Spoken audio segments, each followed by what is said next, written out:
vamos a hablar sobre el uso de la aspirina en términos de prevención de preeclampsia. Creo que ya la doctora Yurba y el doctor Miranda han dado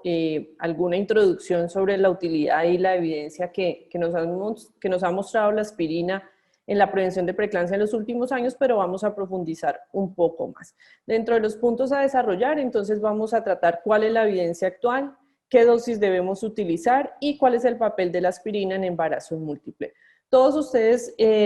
conocen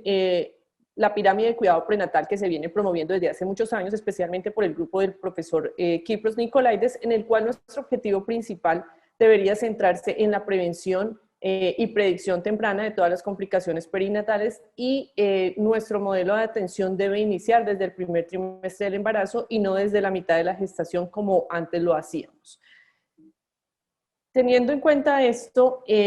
vamos a ver cuál es la práctica actual que nosotros tenemos en cuanto a predicción de preeclampsia y qué elementos utilizamos. Entonces, esta tabla, ustedes yo creo que están familiarizados con ellas porque son los factores de riesgo y las guías que nosotros utilizamos en las guías de práctica clínica de Colombia, que realmente son un modelo adaptado de las guías NICE del Reino Unido, donde nosotros actualmente tamizamos mediante factores de riesgo alto y riesgo moderado. Esto lo mencionó Yesid en su conferencia anterior, pero simplemente para recalcar que lo que actualmente nos dice la guía de práctica clínica es que si la paciente tiene un factor de riesgo alto o dos moderados, esa paciente sería candidata a recibir aspirina. Sin embargo, en este estudio que publicamos con el profesor Nicolaides en el 2015, nosotros evaluamos el rendimiento de los factores de riesgo solamente para predicción de preeclampsia y vamos a ver que si utilizamos solo historia clínica, la tasa de rendimiento o tasa de detección escasamente cercana al 40%.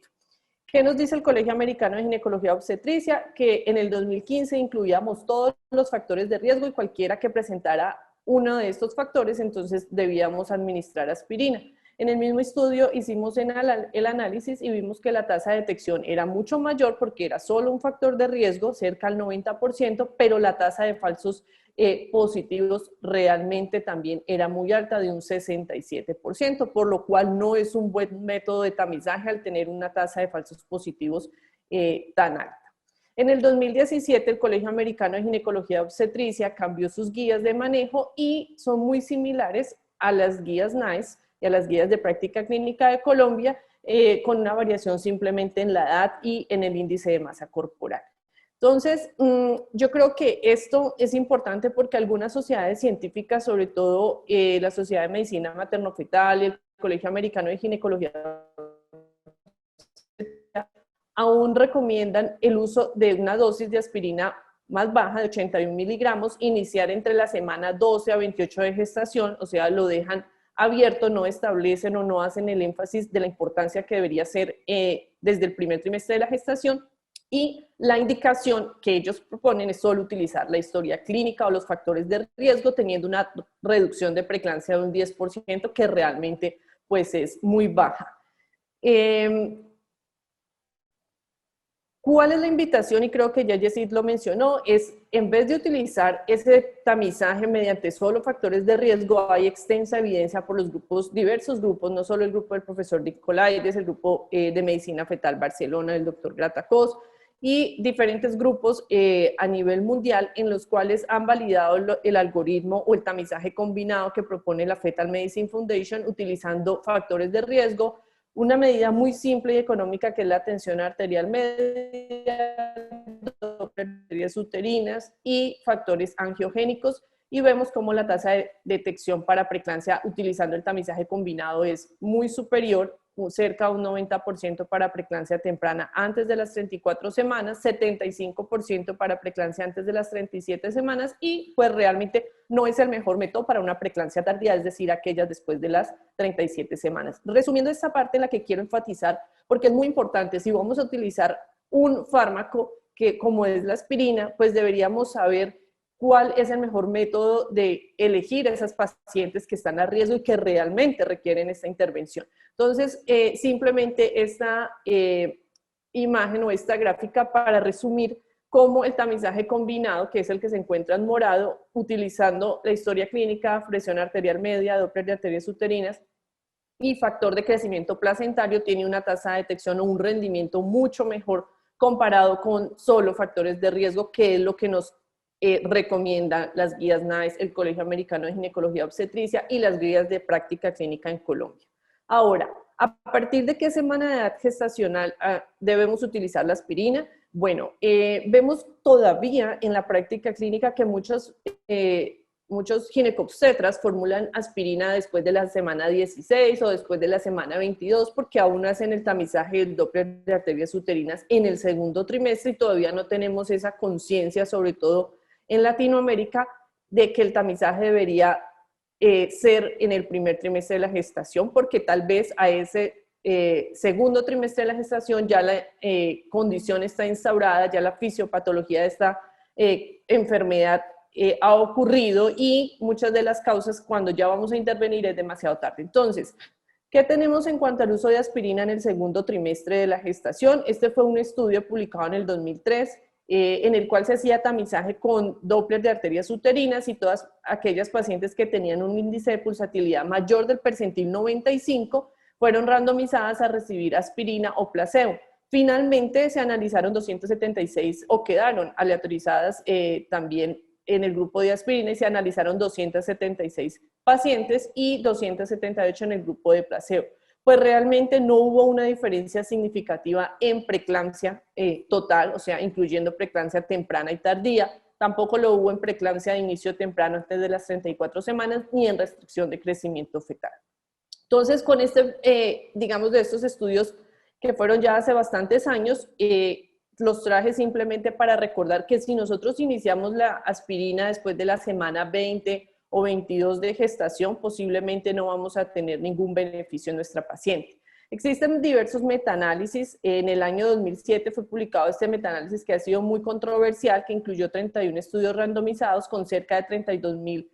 pacientes y allí solo se mostró una reducción de preeclampsia de un 10% en aquellas pacientes que recibieron aspirina. Posteriormente hay otras evidencias publicadas por el doctor Bujoki, por el grupo canadiense, en el cual se evaluó el uso de aspirina antes de la semana 16 de gestación y cuando la iniciamos después de la semana 16, y ustedes pueden ver que hay una reducción en la tasa de preeclampsia de aproximadamente un 53% cuando la administramos antes de las 16 semanas. También para restricción de crecimiento fetal, en este metaanálisis hubo resultados favorables, una disminución del 53%, y para muerte perinatal también cerca del 59% cuando administramos la aspirina después de la semana, antes de la semana 16. O sea que basados en toda esa evidencia, pues tenemos que el beneficio, claro, del uso de la aspirina es iniciarlo de manera temprana. Y esos fueron los estudios que se tuvieron como base para realizar el estudio ASPRE que muchos de nosotros pues conocemos. En 1982 se habla de la premisa de cómo el mecanismo de acción y cómo la aspirina pudiera tener un efecto en la preeclampsia. Obviamente tenemos limitaciones porque la fisiopatología y la causa de la preeclampsia aún no está clara. Se han planteado diversas hipótesis, pero parece que el mecanismo de acción de la aspirina es bloquear esta cascada, principalmente la ciclooxigenasa 1, disminuyendo la producción de tromboxanos, prostaciclinas y prostaglandinas y disminuyendo la agregación o teniendo un efecto de antiagregante plaquetario. Hay estudios preliminares en 1985, o sea, el uso de la aspirina no es reciente, ya muchos grupos antes publicado sobre el beneficio de la aspirina y este es uno de ellos. Este artículo fue publicado en el Lancet en 1985, donde este grupo de doctores ya habían demostrado un beneficio en el uso de aspirina cuando se administraba 150 miligramos antes de las 12 semanas versus placebo. Lo que pasa es que el número de pacientes pues fue pequeño, fueron 102 pacientes que tenían alto riesgo de desarrollar preeclampsia y restricción de crecimiento fetal, pero ya veíamos resultados favorables en cuanto a la disminución en la tasa de incidencia y de restricción de crecimiento fetal. Basado en estos estudios que utilizaron esta dosis de 150 miligramos es que se tiene en cuenta para el diseño del estudio ASPRE. ¿Por qué 150 y por qué no 100 miligramos o por qué no 80 miligramos? Hay publicaciones que demuestran la resistencia, que ciertas pacientes pueden tener resistencia al uso de aspirina, y estos estudios generalmente son en pacientes adultos no embarazados. Pero con el uso de aspirina de una dosis de 80 miligramos, hasta el 30% de la población mostraron resistencia, y con una dosis de 162 miligramos, solo el 5% de la población mostró resistencia a este fármaco. Y es la razón, una de las razones por las cuales se tomó la dosis de 150 miligramos para el estudio ASPRE, y también basado obviamente en las publicaciones previas que mostraban un claro beneficio cuando usábamos una dosis más alta. Entonces, todos ustedes conocen el estudio ASPRE, es un estudio realizado, liderado por el grupo del profesor Nicolaides, y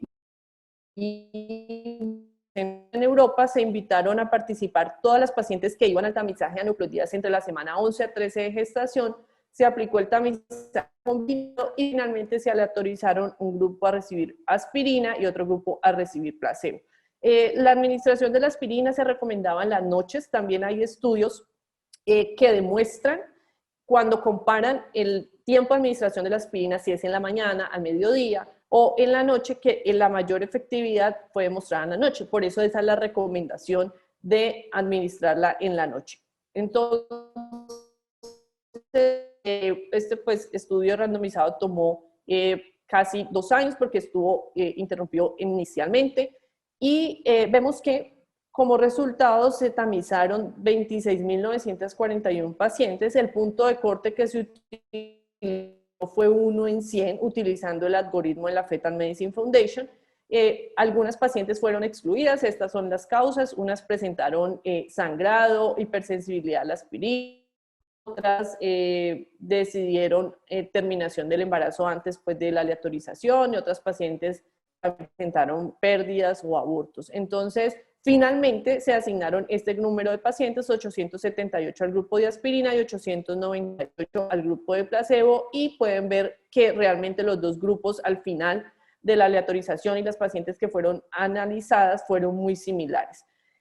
Cabe resaltar que la adherencia a la aspirina y al tratamiento fue buena en el estudio. El 86% de las mujeres tomaron más del 80% de las tabletas, y el 95% de todas estas pacientes tomaron más del 50% de las tabletas, lo cual se considera una buena adherencia o un buen compliance al tratamiento. ¿Qué tenemos como resultados? Entonces, tenemos que hubo una disminución en la tasa de preeclampsia de un 62% en la preeclampsia antes de las 37 semanas. Realmente los resultados fueron muy buenos en la preeclampsia tardía después de las 37 semanas de gestación, sino que el impacto fue en la preeclampsia temprana antes de las 37 semanas, y ustedes lo pueden comprobar aquí como una disminución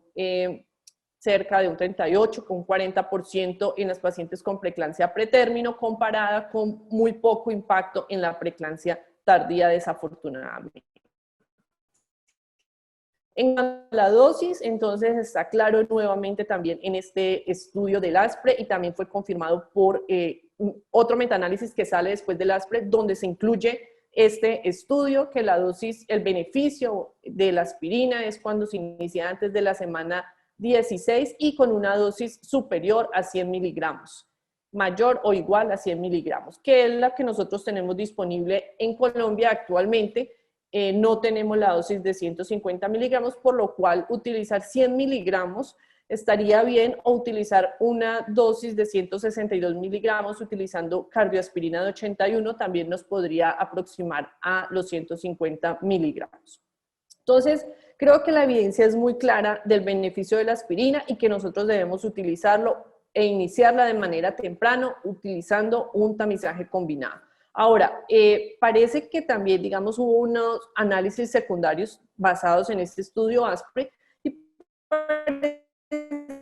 la aspirina tiene un efecto en el desarrollo o, digamos, la edad gestacional al momento en el cual las pacientes tienen que ser desembarazadas una vez que se instaure la preeclampsia. Y eso fue demostrado en análisis secundario, en el cual hubo una prolongación en aquellas pacientes, sobre todo que desarrollaban preeclampsia temprana. Hubo una prolongación hasta 2 semanas del embarazo, en el cual se tenía que tomar la decisión de finalización, pero ya estaba instaurada la preeclampsia. Mientras que esa prolongación del embarazo realmente no, o esa severidad de esa preeclampsia tampoco fue o tuvo un impacto en la preeclampsia tardía. En esta gráfica también podemos ver, pues, comparado las pacientes que recibieron aspirina junto con y las pacientes que recibieron placebo, vemos cómo la edad gestacional al momento del nacimiento de las pacientes con preeclampsia fue mucho más, digamos que se retrasó mucho más en las pacientes que recibieron aspirina. Ahora, posterior al estudio ASPRE se hizo un análisis de subgrupo teniendo en cuenta los diferentes factores de riesgo y curiosamente se encontró que teniendo en cuenta muchos de los factores de riesgo como la edad materna, el índice de masa corporal, la raza, el método de concepción y la historia de preeclampsia y las pacientes que tenían antecedente de hipertensión arterial crónica, realmente no hubo un beneficio en las pacientes que ya tenían esta condición preexistente de hipertensión arterial crónica cuando le administramos preeclampsia. Este es un hallazgo ya en un análisis de subgrupo. ¿Qué tenemos basado en toda esta evidencia? Bueno, la FIGO nos hace la recomendación, teniendo en cuenta todos estos estudios, que nosotros deberíamos iniciar tamizaje entre la semana 11 a 13, la dosis recomendada es mayor o igual a 100 miligramos en la noche, iniciando antes de la semana 16 de gestación. ¿Hasta cuándo debe ser administrada? Hasta las 36 semanas o hasta el momento en que la paciente inicie trabajo de parto.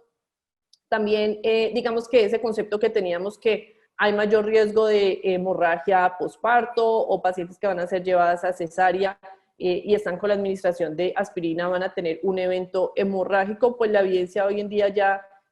digamos, nos ha mostrado que no es necesario suspender la aspirina más allá de 12 horas de gestación, e incluso pacientes en las 12 horas previas a la finalización del embarazo, incluso pacientes que inician su trabajo de parto y aún venían tomando aspirina, pues no se ha encontrado asociación con mayor riesgo de hemorragia, eventos hemorrágicos. Y ya pues les recalcaba cómo debemos utilizar el tamizaje combinado.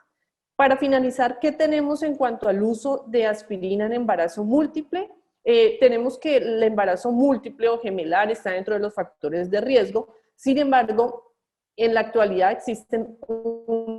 una serie de metaanálisis. Este metaanálisis incluyó cerca de 838 embarazos múltiples, fueron incluidos 5 estudios y vemos que hubo un beneficio en la administración de aspirina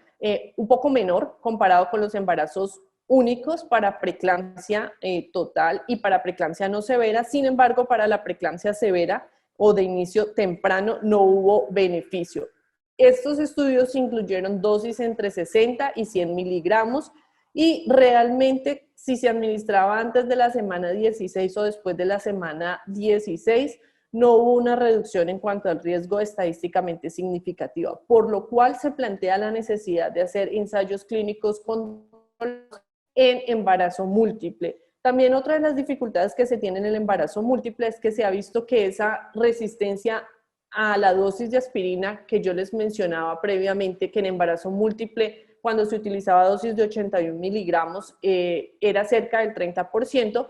Hay estudios que muestran que en embarazo múltiple esa resistencia aumenta o puede ser hasta de un 65%, por lo cual la dosis que se requeriría también debe ser superior e incluso se plantea mayor a los 150 miligramos, pero aún no tenemos una evidencia muy clara en embarazo múltiple. Asimismo, como el rendimiento del tamizaje combinado del primer trimestre no tiene el mismo rendimiento o su tasa de detección no es igual que en embarazo múltiple, por eso la conclusión o lo que nos muestra la evidencia es que aún se necesitan mucho más estudios en embarazo múltiple, ya que la fisiopatología de la preeclampsia pudiera ser diferente y la condición de embarazo múltiple es diferente a un embarazo único. Como conclusiones, entonces, tenemos que la evidencia nos muestra que el uso de aspirina a una dosis de 150 miligramos día en la noche basado en el estudio ASPRE o en nuestro medio que la tenemos disponible de 100 miligramos, pero debe ser utilizada desde la semana 12 de gestación, es una intervención efectiva para la prevención de preeclampsia temprana. no antes, debemos utilizarla lo más temprano posible y no esperar a que la paciente ya haya pasado sus 16 o sus 20 semanas de gestación. El mejor método de tamizaje es el tamizaje combinado, utilizando historia clínica, presión arterial media, Doppler de arterias uterinas y factor de crecimiento placentario. Tenemos la limitación en Latinoamérica de los costos de los factores angiogénicos, pero los diferentes software de la Fetal Medicine Foundation, Medicina Fetal Barcelona, nos permite hacer el tamizaje utilizando historia clínica y presión arterial media, que no tiene ningún costo, y si le podemos realizar Doppler de arterias uterinas, pues también lo podemos incluir, y ese rendimiento va a ser superior que si solo utilizáramos historia clínica. Y se requieren estudios o ensayos clínicos controlados en embarazo múltiple para demostrar su verdadera utilidad en embarazo múltiple. Muchísimas gracias.